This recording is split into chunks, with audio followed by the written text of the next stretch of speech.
กราบสวัสดีFCทั้งช่องของสงกรานต์นะคะมื้อนี้จะพามาตามแนวทาง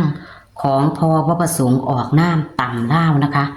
31กรกฎาคม69นะคะก็ขอคนละไลค์คนละแชร์นะคะให้กับพบประสงค์ออกน้ำและช่องของสงกรานต์เหมือนเดิมค่ะอย่าเผลออย่าพลาดค่ะพี่น้องมื้อคืนของพอหลุดนะคะหลุดเทิงเลขวิ่งนะคะพี่น้องแต่ว่าเลขในตารางบ่หลุดนะคะเลขในตารางถ้าจับใส่มันก็จะมี07นะคะแต่พอบ่ได้จับนะคะแต่ว่า47พอผันไปเป็นลางทางอุบลไหมค่ะพี่น้องลางทางอุบลออก740702เนาะทางอุบลลางเพิ่นจะเอา74ทั้งหน้านะคะนี่ค่ะของทางเฮ้าผันบอกเขานะคะทางเฮ้าหลุดค่ะแต่ว่าเลขในตารางของพอมีอยู่ค่ะพี่น้อง07มีอยู่หม่องกล้องเดียวนะคะถือว่าบอกเขานะคะถือว่าบอกเขาแต่ว่าเฮากะมื้อนี้อย่าเผลออย่าพลาดนะคะวันที่31สุดสัปดาห์และกะเป็นวันสิ้นเดือนนะคะอาจจะเขาของพอเผลอๆจะมาทั้งบนทั้งล่างนะคะเอาเพิ่นจะให้เป็นตัวใดเฮ้ามาไปรับชมรับฟังกันได้เลยค่ะฮัลโหลยายค่ะสวัสดีค่ะพ่อคือว่าจับให้เลขในตารางคือมีอยู่07อ่ะมีอยู่ก็จับไปอยู่หมู่ว่าเนี่ยเลยพอหาเอานี่แม่จับไว้ให้ก็มี73 74 78 70บ้าก็เลยเอา504 03 03นึกว่า7สิหมดว่าติบ่ว่า0สิหมดซั่นเด้ว่า0สิหมดเนาะมันก็มาได้มาดีเนาะ0มัน4อาทิตย์แล้วเนาะ4มื้อแล้วเนาะมานี่ถ้า0บาท0ไทยย้อนเนี่ยเนาะแม่นค่ะมันบ่ถือหรอกยายคันเป็นจังซั่นบ่ค่ะจักว่าจังไดนี่ก็ได้ค่ะเฮาก็เอาไม้ล่ะพ่อมื้อนี้มันจะเป็นมื้อสิ้นเดือนนำแม่นเฮาบ่ได้มื้อนี้เฮาก็เอามื้ออื่นรัฐบาลไทย มื้อนี้เฮาก็แจมือให้เพิ่นใหม่ถ้าเทียมันได้ไปต่อทุนค่ะเอาเลยพ่อดิ่งในตารางเลยเรียกในตารางนี่เม็ดที่8นี่1 7 8 1 2 5 6แล้วก็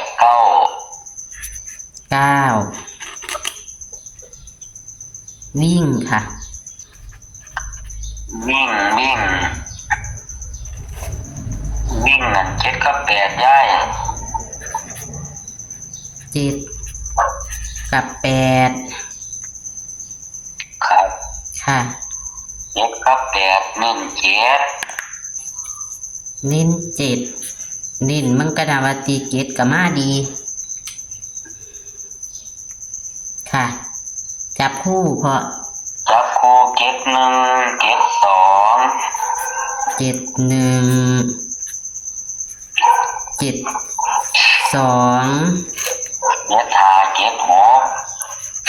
จ็ดห้า75 76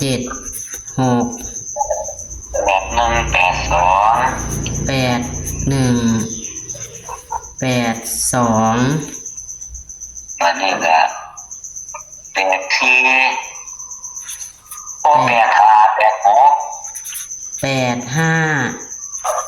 86ครับวันนี้ก็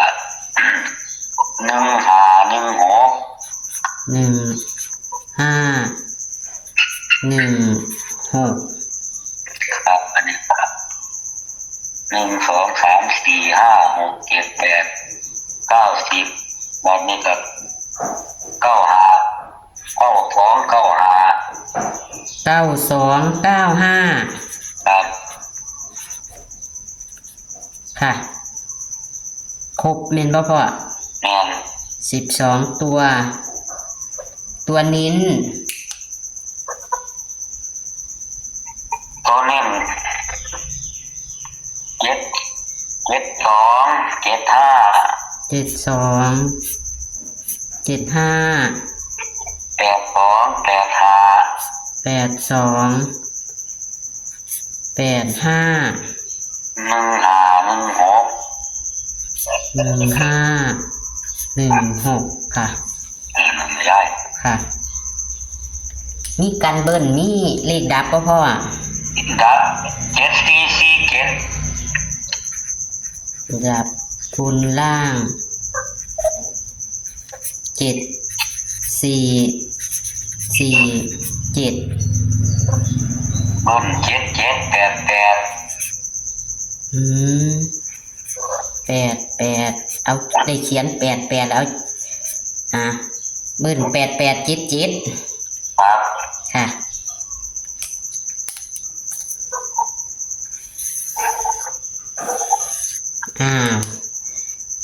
จะทวนเด้อพ่อ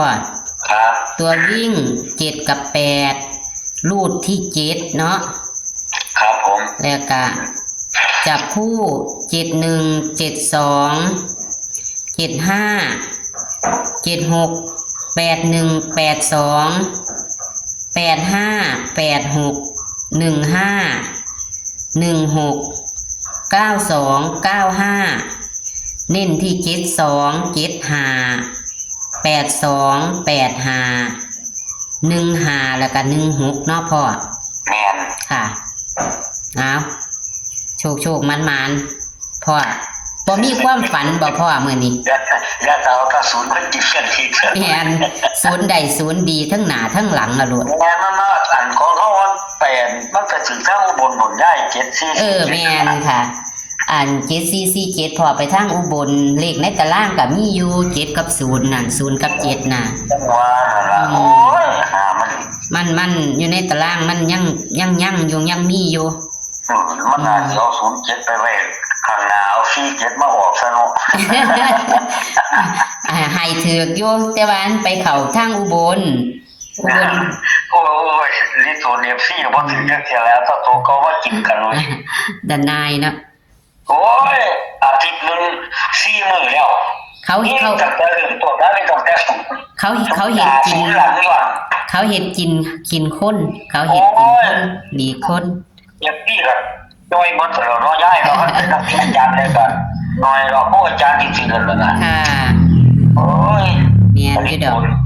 อืม เจ็บนี่อยู่ก็ได้ผู้ใดก็ออกปากหมดเสี้ยน ค่ะ เอาขอบคุณเด้อค่ะ ครับผมยายโถกแรงแก้ตัวไหม แก้ตัวไหม นเขาสิพิจารณาไหมอยู่เพราะเราก็โตก็ว่ากินกันหลายแล้วนะ ค่ะเอาขอบคุณพ่อค่ะ ครับผม สวัสดีค่ะ สวัสดีครับยาย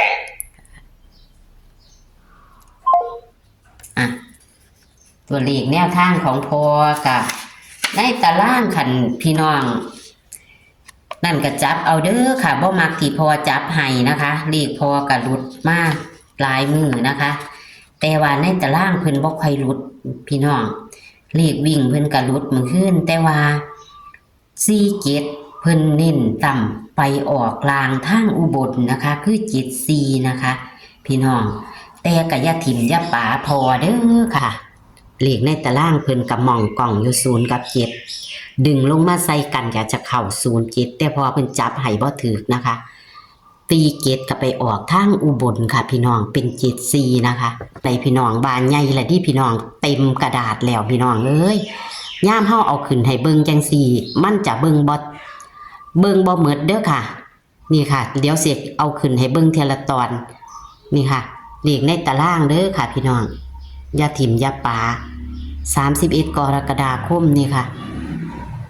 มันบ่เห็นหมดพี่น้องเห็นหมดบ่นี่ค่ะมันก็ได้เอาออกไปไกลๆคือเก่าพี่น้องนี่จังเห็นวันที่นำตัวปากกาแดงขีดคือตัวนิ่นเด้อค่ะเลขดับบนราง7447ค่ะพี่น้อง เอาอย่าเผลออย่าพลาดนะคะจับคูนิ่นก็คือ72 75 82 85 15 16ค่ะตัวนิ่นของเพิ่นกันเบิ้นกับ88 77นะคะแคปหน้าจอค่ะพี่น้องถ้าบ่เฮ็ดจังซี่อันไปตัดช็อตมันจะบ่เห็นหมดพี่น้องก็เลยได้เฮ็ดแบบนี้นะคะเพื่อจะไปตัดช็อตค่ะขอให้โชคมันเด้อค่ะพี่น้องขอให้โชคมันกับพอบ่ประสงค์ออกนามวันสิ้นเดือนและก็ศุกร์สุดสัปดาห์นะคะอาจจะเข้าทั้งบนทั้งล่างนะคะอย่าเผลออย่าพลาดพอของพอจับคูหลุดมาได้หลายมือแล้ว2 มือหรือ3 มือนี่แหละค่ะพี่น้องเอาแต่จำบ่ผิดเนาะเอาก็ขอบคุณทุกการรับชมขอบคุณที่กดไลค์กดแชร์ให้กับทางช่องและก็พอบ่ประสงค์ออกนามนะคะเอาโชคมันกับตำเล่าวค่ะ31 กรกฎาคม 69ค่ะสวัสดีค่ะ